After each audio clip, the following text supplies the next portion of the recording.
L'armée française a officiellement remis mardi aux forces armées maliennes, FAMA, les clés de la base de Gossi, dans le nord du Mali, étape majeure du départ de la force antidjihadiste Barkhane du pays, a indiqué l'état-major français. Le transfert de la base avancée de Gossi est effectif depuis la fin de matinée, a indiqué le porte-parole de l'état-major, le colonel Pascal Yanni, précisant que la base accueillait 300 soldats français.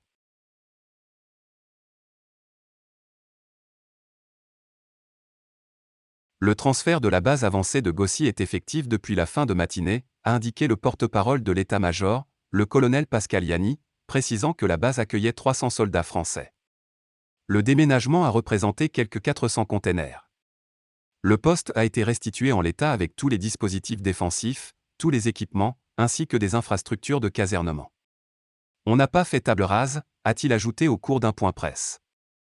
Barkhane au Sahel, la plus grosse opération extérieure actuelle de la France, a mobilisé jusqu'à 5500 hommes sur le terrain en 2020 et avait entamé sa mue l'été dernier sur décision d'Emmanuel Macron, qui prévoyait de ramener ce nombre à 2500 ou 3000 d'ici 2023.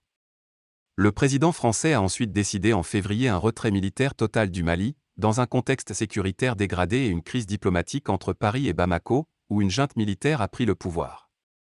Le colonel Yanni a précisé mardi qu'un état des lieux documenté avait été dressé de la base de Gossi, pour protéger notamment la France d'éventuelles accusations dans les mois à venir.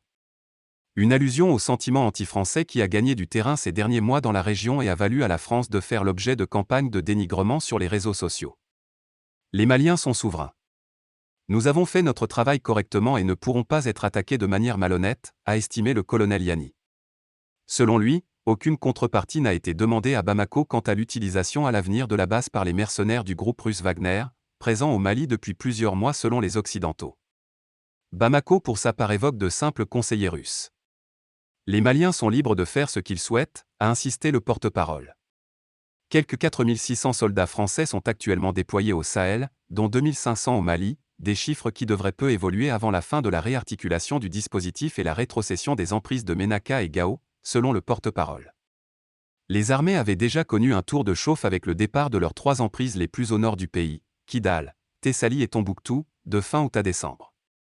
Paris a depuis plusieurs fois réaffirmé qu'elle n'entendait pas cesser son combat contre les djihadistes qui sévissent dans la région et souhaitait travailler avec les pays voisins du Golfe de Guinée et d'Afrique de l'Ouest, où les djihadistes menacent de se disséminer.